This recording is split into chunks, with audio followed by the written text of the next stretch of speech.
Hey folks, this is Chris Crazyhouse, and I'm back with some more Chris Crazyhouse commentary. If you are so inclined, if you like my commentaries, go ahead and subscribe to this channel, and go ahead and give this video a like. It helps me out with the all-seeing YouTube algorithm, and it helps out my channel just by getting it some more visibility to other viewers out there who might like the same type of content that I create. So today I'm going to be talking about Mr. Joss Whedon and his decision to go ahead and leave Warner Brothers or Warner Media / HBO, because Joss Whedon had been developing a show for HBO Max, I believe, called The Nevers.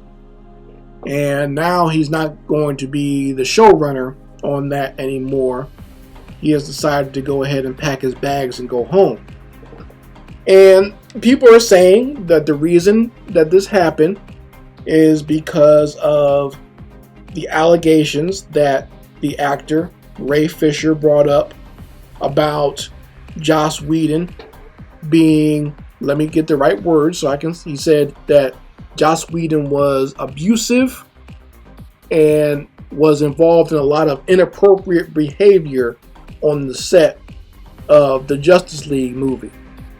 So this goes all the way back to when Zack Snyder stepped down from doing Justice League because he had a tragedy in his family, and Warner Brothers gave the reins over to Joss Whedon to go in there and fix the Justice League movie, because they figured since Joss had had so much success with the Avengers that he could just step in and he would make a successful and commercially viable superhero film like he did for Marvel / Disney.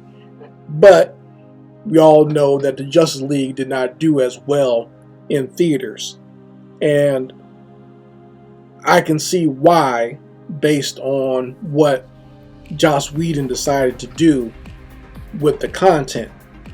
So apparently on the set, when he was working there, they said he was doing a lot of inappropriate things and was being very abusive to the cast of the film.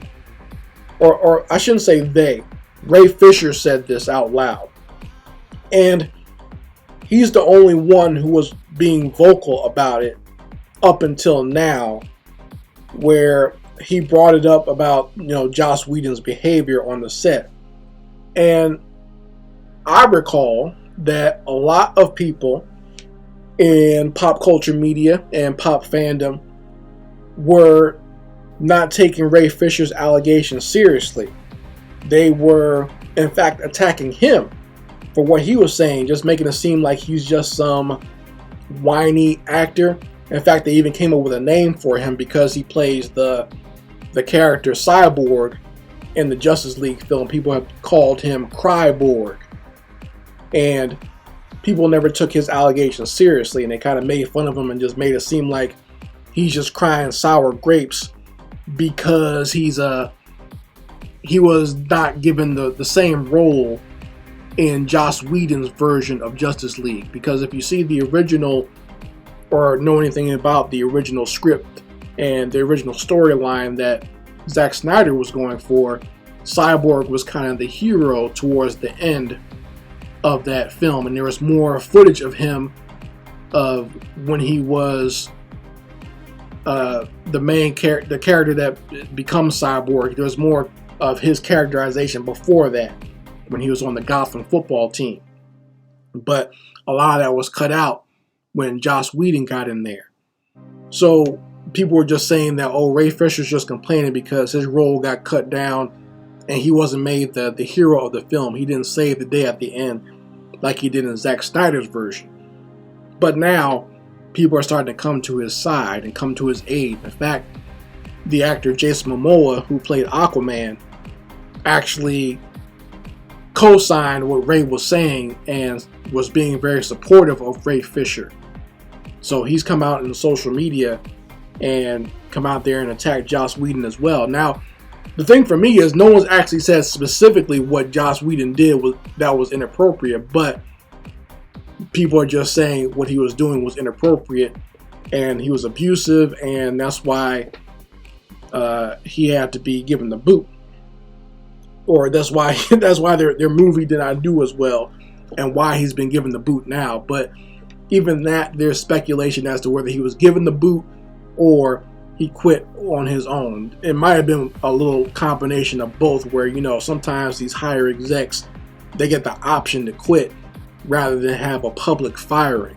So just to sort of save their career and save face for whatever next thing that they go on to. So that seems to be what's going on with Joss Whedon. And you know, I never knew a lot of these things. Like, now a lot of stuff is starting to pop up about him now because of this.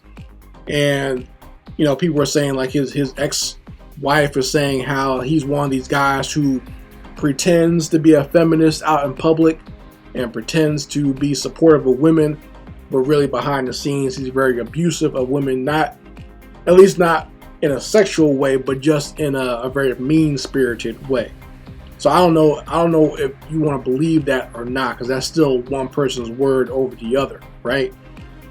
The only thing I thought that was interesting about the story was the fact that a lot of people in pop fandom were dismissive of what Ray Fisher was saying. And I know why. I mean, let's just be honest, because he's black. You know, if a black guy complains about anything, he's just that black guy whining, right? They did the same thing with Wesley Snipes in the Blade 3 movie. He's just a black guy whining. He's a black guy with a chip on his shoulder. He has an attitude, and it's all his fault if something doesn't go right. When a white actor speaks up about something, then people seem to listen. But when it's a black actor, if a black person brings up any issues they might have with a film, they're automatically seen as a troublemaker.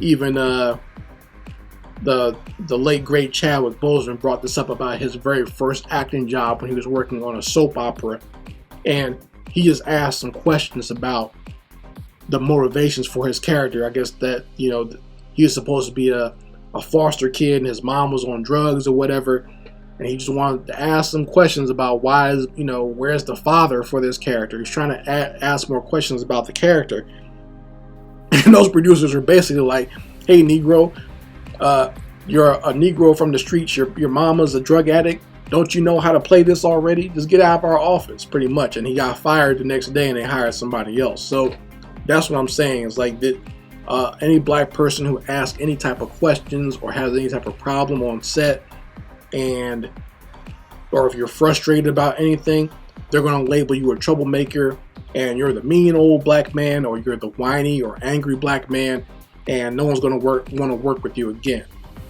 But at least this time there seems to be some confirmation with what Ray Fisher had to say about Joss Whedon, and other people are starting to come out now. It's very interesting. None of the other cast members of the Justice League have come out to support him. Only Jason Momoa has so far.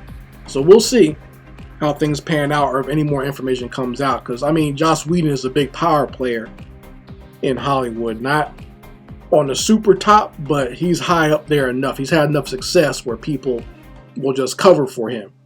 But now they're kind of just letting him go from this HBO Max series, and the show is going to continue apparently, but he's not going to be the showrunner anymore. So, I mean, you guys let me know how you feel about it in the comments section, or if you read anything yourselves and there's anything you want to add on to it. This is Chris Crazyhouse signing out. Peace.